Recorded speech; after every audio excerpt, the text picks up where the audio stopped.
الحمد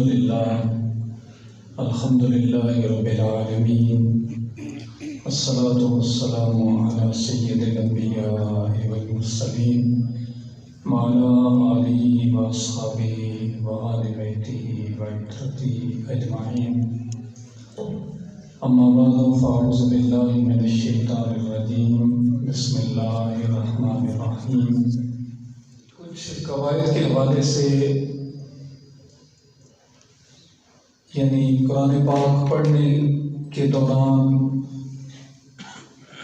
بعض اوقات ہم پڑھتے ہوئے عبارت کے اندر کچھ علامات دیکھتے ہیں، وہاں کسی پر رکنا ہوتا ہے اور کسی پر رکنا منع ہوتا ہے. تو آج یہ فرمائش تھی کہ آپ وقف کا جو مفہوم ہے اور اس کے قواعد اس پر تھوڑی بات کریں. تو وقف کا معنی ہوتا ہے رکنا، وقف رکنا، ٹھہرنا. یعنی قرآن پاک میں ایسی علامت کہ جس کو دیکھ کر ہم اس حرف کو ہم ساکن کر دیتے ہیں آخر میں، اور پھر اگلی آیت پڑھتے ہیں. تو وہ جو علامت ہوتی ہے وہ وقف کی علامت ہوتی ہے. جس طرح یہ سمجھ لیں کہ آپ ایک روڈ پر جا رہے ہیں، گاڑی چل رہی ہے اور آگے ایک چوک آ جاتا ہے تو وہاں کچھ سگنل لگے ہوتے ہیں. سگنل آپ کو نشاندہی کرتا ہے کہ آپ آگے جا سکتے ہیں یا آپ کو یہاں پر تھوڑا توقف کرنا چاہیے، ٹھہرنا چاہیے. تو اس علامت کو دیکھ کر آپ اپنی گاڑی یا تو روانی کے ساتھ چلاتے رہتے ہیں یا اس کو روک لیتے ہیں. اسی طرح قرآن پاک پڑھتے ہوئے یہ کچھ سگنلز ہیں کہ آپ کی روانی اس کو وہ یا روک دیتے ہیں یا پھر آپ کو اجازت ہوتی ہے کہ آپ روانی سے پڑھتے رہیں، آگے چلتے رہیں.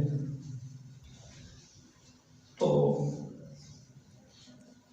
ہم چونکہ اجمی لوگ ہیں، آپ کبھی کبھی سنتے ہوں گے، آج کل کا جو دور ہے ہم حرم شریف کی آوازیں بھی سنتے ہیں، امام صاحبان ان کی تلاوت سنتے ہیں، ٹی وی پر سنتے ہیں، بہت سارے قرآن کی سوشل میڈیا پر وہ ویڈیوز موجود ہیں.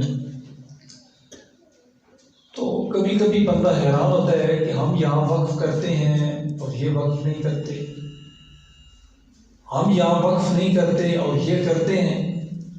تو بندہ بعض اوقات کنفیوز ہو جاتا ہے. وہ چونکہ اہل زبان ہیں، وہ قرآن پڑھتے ہوئے اس کا مطلب سمجھ رہے ہوتے ہیں.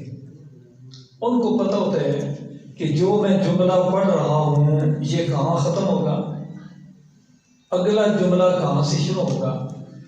دراصل ان جو وقف کی علامات ہیں نا، یہ ویسے کسی بے مقصد جگہ پر نہیں آتی. وہاں اصل میں ایک جملہ، ایک بات ختم ہو رہی ہوتی. عبارت کے اندر یعنی ایک آیت کے اندر بسا ہوگا 3-4 دفعہ کبھی طا آ جاتا ہے، کبھی جیم آ جاتا ہے، کبھی صلے آ جاتا ہے، کبھی صاد آ جاتا ہے، کبھی زا آ جاتا ہے. آیت کے اندر یہ علامات لکھی ہوتی ہیں. تو اس کا مطلب یہ ہے کہ جہاں پر یہ علامت آئی ہے وہاں اصل میں نشاندہی ہے اس بات کی کہ یہاں پر جملہ مکمل ہو گیا ہے یا ابھی مکمل نہیں ہوا. وہ علامت ہمیں بتاتی ہے، لیکن جب ہمیں سمجھ آ جائے گی تو پھر انشاءاللہ ہم بغیر کسی وقف کو دیکھے ہوئے ہمیں قرآن پاک کا جب مطلب سمجھ آ جائے گا تو ہمیں پتہ ہوگا کہ یہاں پر ایک بات ختم ہو گئی ہے. اور اگر میں ملا کر پڑھوں گا تو اس کا حسن جو عبارت کا ہے، اس کے اندر جو ایک مفہوم ہے اس پر فرق آ جائے. تو وقف کو سمجھنا ضروری ہے. جب ہم سمجھ لیں گے تو انشاءاللہ پھر ہمیں پتہ ہوگا یہاں پر ہم نے وقف کرنا ہے، یہاں پر نہیں کرنا ہے. تو یہ سوال و جواب کی شکل میں آج کا یہ سبق آپ ذرا سامنے دیکھیں. وقف کا کیا مطلب ہے؟ وقف کا معنی ہے ٹھہرنا یا رکنا. وقف کرنے کا صحیح طریقہ کیا ہے؟ وقف کے لیے سانس کا لینا شرط ہے. یہ بات سمجھنے والی. جب آپ وقف کرتے ہیں تو آپ کو سانس توڑنا پڑے گا. مثلا آج کی آیات میں ہم نے پڑھا کہ وَإِذْ قَالَ مُوسَىٰ لِقَوْمِهِ إِنَّ اللَّهَ يَأْمُرُكُمْ أَن تَذْبَحُوا بَقَرَةً.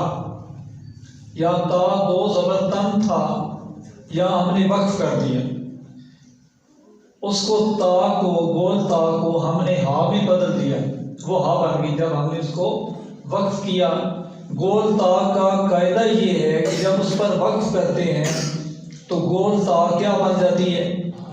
ہاں. اس کی شکل ویسے ہا کی طرح ہے سوائے دو نقطوں کے. اس کے لکھنے کا انداز ہی ہمیں یہ بتا رہا ہے کہ اس کی ہا کے ساتھ ایک نسبت ہے. اس کی شکل ہا جیسی ہے لیکن نقطے تا جیسے ہیں. تو تا اس کو ہم اس وقت پڑھیں گے جب وہاں وقف نہیں ہوگا. جب وقف کریں گے اس تا کو، وہاں پر روکیں گے اپنی آواز کو، تو وہ تا کیا بن جائے گی؟ ہا بن جائے گی. جیسے بقرہ کی میں نے مثال دی ہے. تو میں نے بقرہ پر وقف کیا تو یہ کیا کہتے ہیں؟ وقف کا صحیح طریقہ کیا ہے کہ یہاں پر سانس توڑا جائے. آپ سانس لیں یہاں پر، ایک سانس میں آگے نہ بڑھتے جائیں. مثلا میں کہوں کہ ان اللہ یامرکم ان تذبحوا بقرہ قالوا اتتخذنا، وقف بھی کر دیا اور سانس کو بھی برقرار رکھا. ایسے نہیں کرنا. بقرہ پر اتنا وقف کریں کہ آپ کی سانس ٹوٹ جائے. ان تذبحوا بقرہ قالوا اتتخذنا ہزوا، پھر آگے پھر آپ سانس لیں قال اعوذ باللہ ان اکون من الجاہلین. اچھا، یہ بسا اوقات علم نہیں ہوتا ہے نا تو بندہ بڑی غلطیاں کرتا ہے. ہم جب چھوٹے تھے پڑھتے تھے ابھی تو بچے تھے ظاہر سارے، اس وقت اتنا علم نہیں تھا، معلومات نہیں تھی. تو جو طالب علم تھے نا وہ آپس میں نا مقابلہ کرتے تھے. کس چیز کا؟ کہ میں ایک سانس میں اتنا لمبا پڑھ سکتا ہوں. ہمارے ایک حافظ صاحب تھے، وہ کہتے تھے کہ میں 14 لائنیں ایک سانس میں پڑھ سکتا ہوں. حالانکہ یہ کیا ہے؟ یہ لا علمی ہے، یہ جہالت ہے. ایسا نہیں ہے. 14 لائنوں میں پتہ نہیں کتنے وقف آئیں گے، کتنے جملے اس کے اندر مکمل ہوں گے. تو وہاں پر رکنا چاہیے، نہ کہ بندہ اپنا سانس دکھاتا پھرے کہ میرا سانس اتنا لمبا ہے. جب ہم یہ سانس کی بات نہیں ہے. اصل کیا ہے کہ قرآن کو صحیح پڑھنا ہے، صحیح طریقے کے ساتھ. اچھا، جو بندہ قرآن سمجھ رہا ہوتا ہے نا اس کو بہت اس کی طبیعت خراب ہوتی ہے جب لوگ ایک سانس میں وہ سارا پڑھ رہے ہوتے ہیں. کیوں؟ کیونکہ اس کو ایک ایک جملے کی سمجھ، اس کو بڑی بوریت ہوتی ہے ایسی تلاوت سن کر. وہ کہتے ہیں کہ یہاں رکنا چاہیے تھا، یہاں رکنا چاہیے تھا. اور یہ بندہ ایک ہی سانس میں، آپ دیکھیں نا کوئی بندہ باتیں کر رہا ہو اور وہ رکے نہیں، متواتر، بس پاجا آن ہو گیا اور وہ چلتا رہے آگے، تو آپ کو اس کی بات میں کوئی مزہ آئے گا؟ کبھی نہیں ہے. گفتگو کا حسن ہی ایسا ہے کہ آپ ایک بات جب آپ مکمل کر لیتے ہیں تو وہاں رک جائیں تاکہ سننے والے کو پوری طرح سمجھ آ جائے کہ اس بندے نے کیا بات کہی ہے، نہ کہ وہ ایک ہی تواتر میں چل رہا ہے اور پتہ نہیں اس نے 500 باتیں ایک سانس میں کر دی ہیں. ایسی بات غلط ہے. تو قرآن پاک کا یہ ادب ہے کہ جس طرح اللہ پاک نے ایک ایک جملے کے اندر ایک جو مفہوم ہمیں فرمایا ہے، اس کے اندر ایک بیان دیا ہے، ہم اس پر رکیں، ٹھہر جائیں اور پھر اگلا جملہ شروع کریں. تو سانس لینا ضروری ہے. وقف کی صورت میں آخری حرف پر کیا تبدیلی ہو سکتی ہے؟ وقف کرنے کی صورت میں لفظ کے آخری حرف میں تبدیلی کے لیے قواعد کا جاننا بہت ضروری ہے. جو آخری حرف ہے اس کو پہلے جاننا ضروری ہے کہ اس کو آپ نے کیسے وقف کرنا ہے. یہ جو آپ کو سرخ علامات دکھائی گئی ہیں، آپ کو پتہ ہوتا ہے سرخ خطرے کی علامت ہوتی ہے. یہ 4 علامات ہیں. اوپر گول دائرہ ہے، جہاں آیت ختم ہوتی ہے تو گول دائرہ آتا ہے جی، وہاں پر رکنا چاہیے، گول دائرے پر رکنا چاہیے. اس کے بعد میم ہے، میم وقف لازم. میم کس چیز کی علامت ہے؟ وقف لازم. رکیں یہاں پر. یہاں علماء قرات نے مثال دی ہے کہ مثلا ایک بندہ کہتا ہے، کوئی بات کرتا ہے تو اس نے کہنا تھا کہ رک جائے. کسی کو روکنا ہے تو وہ کہتا ہے روکو مت جانے دو. آپ کو بات اب سمجھ آ گئی؟ روکو مت جانے دو، پورا مطلب سمجھ آ گیا. کس گاڑی کو روک لو، اس کو جانے نہ دو. روکو پر وہ رکے گا، روکو بات کر کے رک جائے گا تو اگلی بات کا مطلب بھی سمجھ میں آ جائے گا. روکو مت جانے دو. اب مثلا اس نے کہا روکو مت جانے دو، اب کیا مطلب بن گیا؟ بولیے. روکو مت جانے دو. اب الٹ ہو گیا کہ روکنا نہیں ہے، اس کو جانے دو. بات ہوئی ہے، الفاظ ہوئی ہیں، لیکن ایک وقف کرنے سے مطلب اور بنا ہے اور نہ کرنے سے مطلب دوسرا بن گیا ہے. قرآن پاک میں جہاں میم کا یہ نشان آتا ہے، علامت آتی ہے، یہ وقف لازم ہے. اگر آپ نہیں رکیں گے یہاں پر تو اس کا مطلب کچھ اور بن جائے گا. اس لیے آپ نے میم پر لازمی رکنا ہے اور سانس کو توڑ دینا ہے تاکہ جو بات آپ وہ کر رہے ہیں نا وہ پوری ہو گئی ہے. وہاں پر آگے ایک نئی بات ہے، الگ چیز ہے، اس لیے آپ نے یہاں پر رکنا ہے. اگلی علامت ہے پا، وقف مطلق. مطلق کا مطلب بھی یہی ہے کہ یہاں پر صاف واضح یہاں پر وقف ہے.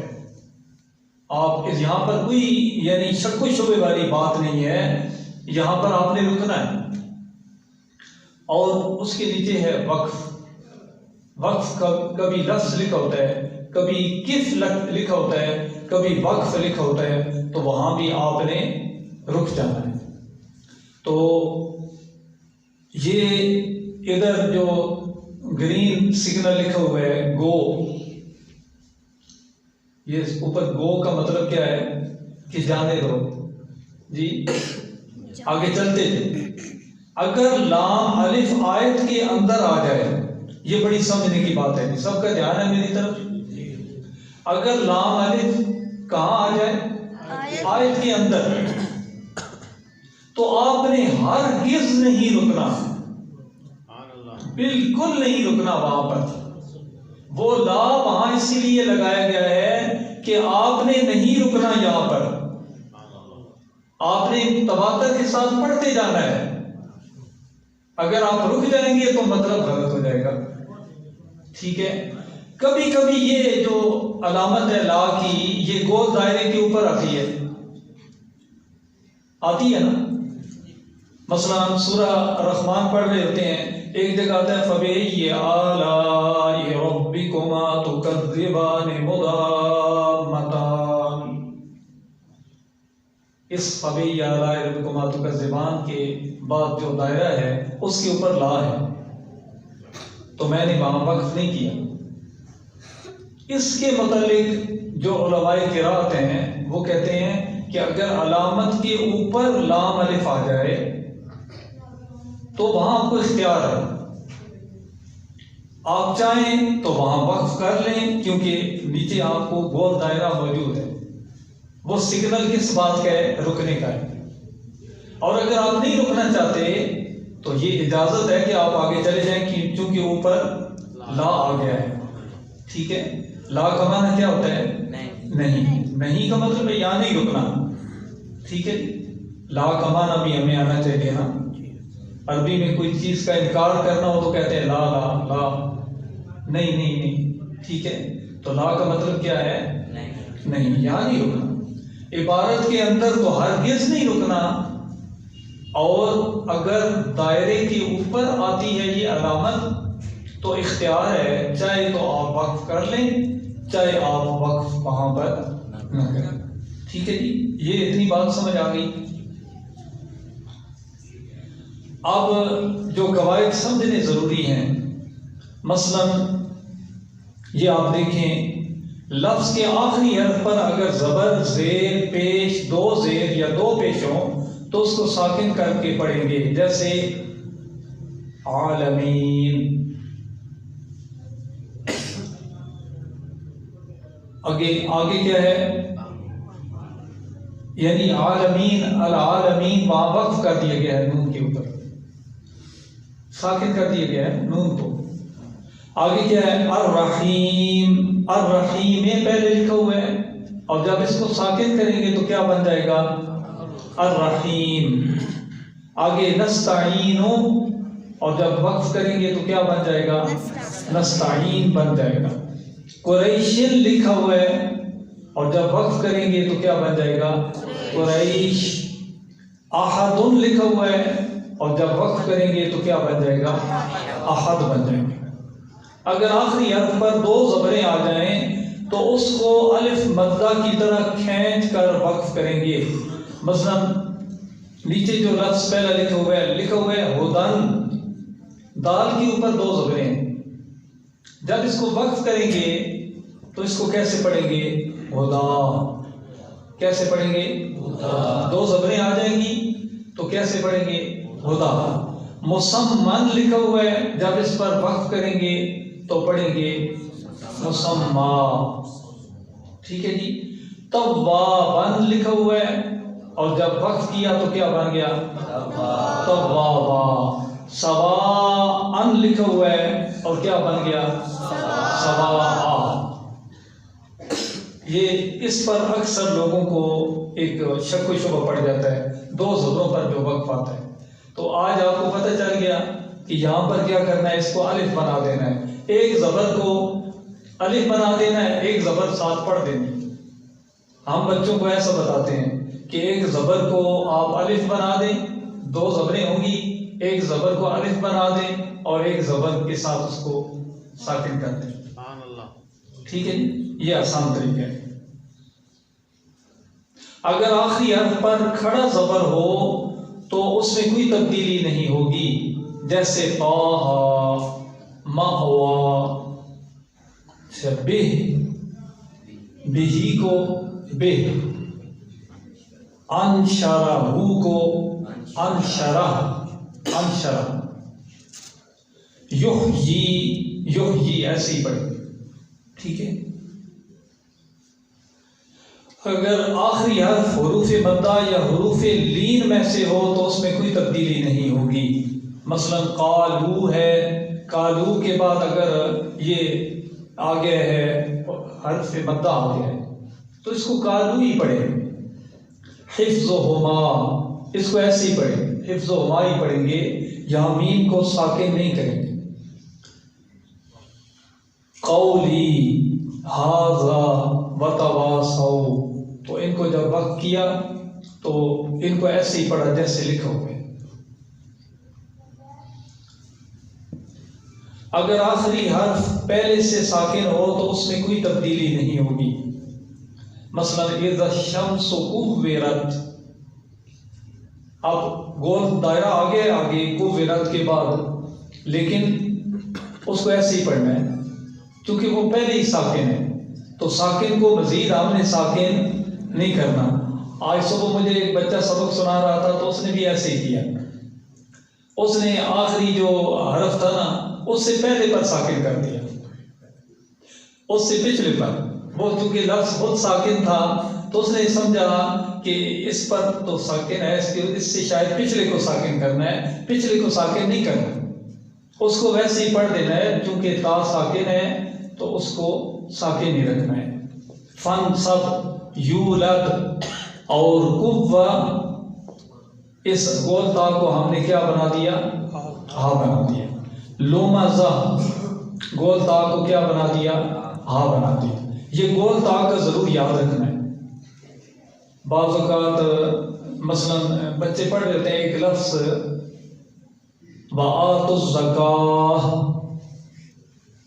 گولتے ہیں، بچوں کو سمجھ نہیں ہوتی، وہ پڑھ دیتے ہیں وَآتُوا الزَّکَاۃَ، گولتے کو کیا پڑھ دیا؟ تا پڑھ دیا۔ تو تا نہیں پڑھنا، جب یہ ساکن ہو جاتی ہے، اس پر وقف آ جاتا ہے تو اس کو کیا کرتے ہیں؟ ہا میں بدل دیتے ہیں۔ میں نے جیسے پہلے بتایا ہے کہ اس کی شکل ہا جیسی ہے، جس طرح آپ دیکھیں نا، یہ قوتن کا جو حرف ہے پہلے تا تھا جب ساکن نہیں کیا، اور جب ساکن کیا تو قوہ بن گیا۔ اب اتنی بات سمجھ آ گئی تھی؟ ہاں، تو آج کے بعد انشاءاللہ اس چیز پر عمل ہوگا۔ اگر لفظ کے آخری حرف پر تشدید ہو تو وقف کرتے ہوئے اس حرف کو سختی سے ادا کیا جائے گا۔ تشدید یعنی شد ہو، جیسے المستقر، مستقر یعنی اس میں ایک جھٹکا سختی کے ساتھ اس کو پڑھیں گے۔ وَخَلَقَ الْجَانَّ مِن مَّارِجٍ مِّن نَّارٍ، وہاں جو نون ہے وہ مشدد ہے اور پیچھے مد ہے، تو آپ پڑھتے ہوئے روانی کے ساتھ آپ ایسے پڑھ دیتے ہیں وَخَلَقَ الْجَانَّ مِن مَّارِجٍ مِّن نَّارٍ۔ اب آپ نے نون کی جو شد ہے وہ نہیں پڑھی، تو شد کو پڑھنا ضروری ہے۔ شد نہیں پڑھیں گے تو مطلب غلط ہو جائے گا، ٹھیک ہے؟ تو جہاں بھی شد آتی ہے، یہ سورۃ القمر میں سے یہ آیت آئی ہے المستقر، اور ادھر آگے سورۃ القیامہ میں بھی ہے یومئذ المستقر، تو وہاں پر را کو چونکہ اس کے اوپر شد ہے تو وہ شد آپ وقف کریں گے تو پڑھتے ہوئے محسوس ہو کہ آپ نے یہ شد پڑھی ہے۔ الغم،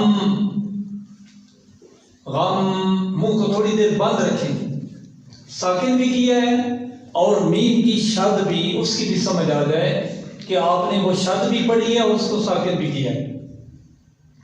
آگے وہی لفظ آ کے جان، وہی لفظ آ گئے آگے بالحق کی، جب ہم اس کو ساکن کریں گے تو کیسے پڑھیں گے؟ بالحق، شد پڑھیں گے، شد کی سمجھ آئے کہ ہم نے کاف کے اوپر شد کو پڑھا ہے اور پھر اس کو ساکن کیا ہے۔ فی الحج، ایسے نہیں فی الحج نہیں، صرف فی الحج پڑھ کے آگے چلے گئے تو اس کا مطلب ہے ہم نے شد نہیں پڑھی۔ یہ الفاظ کرام بھی بہت اس کو نوٹ کریں، میں سنتا ہوں الفاظ کرام سے تو یہ غلطیاں وہاں بھی ملتی ہیں، جو جہاں ساکن پر شد آتی ہے وہ شد نہیں پڑھتے،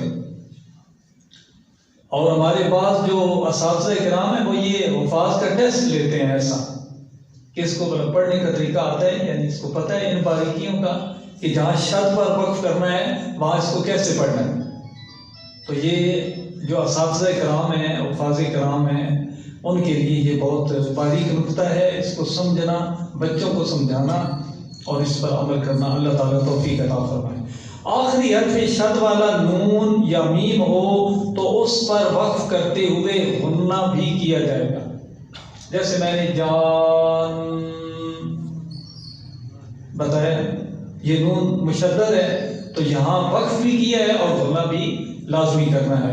آخری حرف کلکلہ میں سے ہو تو کلکلہ بھی سختی کے ساتھ ادا کیا جائے گا۔ کلکلہ کیا ہے؟ بالحق، چونکہ کاف حروف کلکلہ میں سے ہے تو اس کو کلکلہ بھی کرنا ہے۔ جب ساکن کرتے ہیں تو تشدید کے ساتھ جب آئے گا تو شد بھی پڑھی جائے گی اور ساتھ قلقلہ بھی کیا جائے گا۔ اب یہ آیات ان کی ذرا تلاوت میں میرے ساتھ شامل ہو جائیں تاکہ یہ سبق آج کا ہم